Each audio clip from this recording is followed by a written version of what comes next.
Formal nang sinimulan ang pagdinig ng impeachment court sa Article 4 ng 4 na articles of impeachment laban kay Vice President Sara Duterte. Ang kaso ay tungkol sa pagbabanta umano ni VP Sara sa buhay ni na Pangulong Ferdinand R. Marcos Jr., First Lady Liza Araneta Marcos at dating House Speaker Martin Romualdez. Ang detalye sa report ni Jeremy Pescano.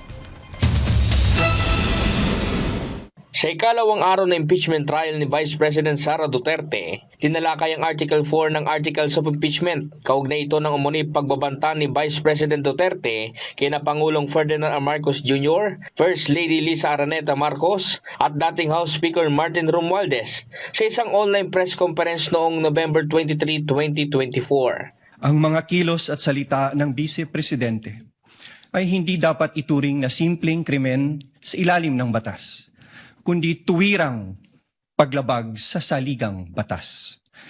Kaya ang paglilitis na ito ay mahalagang mekanismong itinakda upang tiyakin na ang kapangyarihan ay laging may kaakibat na pananagutan. Unang humarap bilang testigo si NBI Senior Agent John Mark Calilong, ang investigador na nag-on-ticate sa live stream kung saan umano binigkas ni Vice President Duterte ang kontrobersyal na bahayag. Bago siya nakapagbigay ng testimonya, hiniling ng defense panel na huwag siyang pahintulutang tumistigo dahil hindi umano siya kabilang sa Sabalya complaint at hindi rin nakapaloob sa articles of impeachment. Iginit naman ang prosekusyon na nakalista si Calilong bilang testigo sa pre-trial order. Tinanggihan ni Presiding Officer Francis Chis Escudero ang mosyon ng depensa.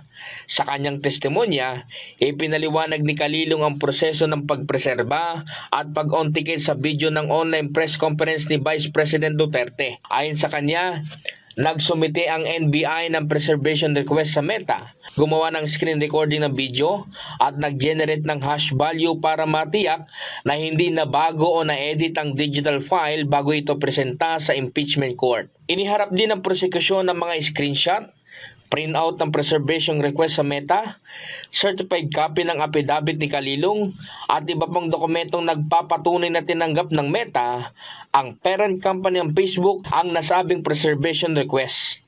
Nagkaroon din ng pagtatalo ng hilingin ng prosekusyon na ipalabas ang 2 minutong bahagi ng video kung saan umano ginawa ni Vice President Duterte ang mga pagbabanta. Iginit naman ng depensa na dapat ipalabas ang 2 oras na online media briefing para may pakita ang kabuuang konstekto ng pahayag. Matapos ang ilang palitan ng argumento, na ipalabas din sa impeachment court ang 2 minutong video bilang pangunahing ebidensya ng prosekusyon. Huwag kang mag-alala, ma'am, sa security ko kasi may kinausap na ako na tao. Sinabi ko sa kanya, kapag pinatay ako, patayin mo si BBM, si Liza Araneta at si Martin Romualdez. No joke. Tinanong ni Senator Judge Risa Ontiveros ang prosekusyon kung bakit itinuturing na mabigat na batayan para sa impeachment ang umano'y mga pagbabanta ni Vice President Duterte. Tugon ng private prosecutor, ipinakikita umano ng mga pahayag umano'y planado at sistematikong balak na ipapatay ang Pangulo at iba pang opisyal. Yung pagbabanta ng Vice Presidente sa buhay ng Pangulo ng Republika ng Pilipinas, hindi po yan normal. Iyan po ay unang pagkakataon na nangyari yan, nakipagkontrata sa isang mamamatay tao, Your Honor, please, to do that. Even without going into the question, is that a criminal act, Your Honor, please? That act's 110% sure betrayed the public trust that the Vice President got in the previous elections. Thank you. Umalma si Senator Judge Pia Cayetano sa tanong na nauwi na raw sa closing arguments.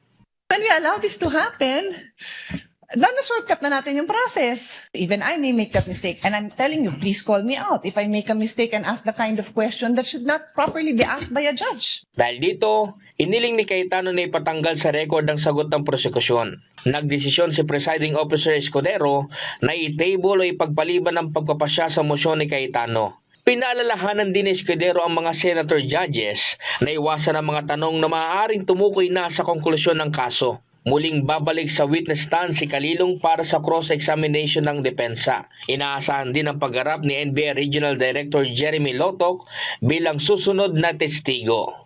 Jeremy Piscano, para sa Bayan.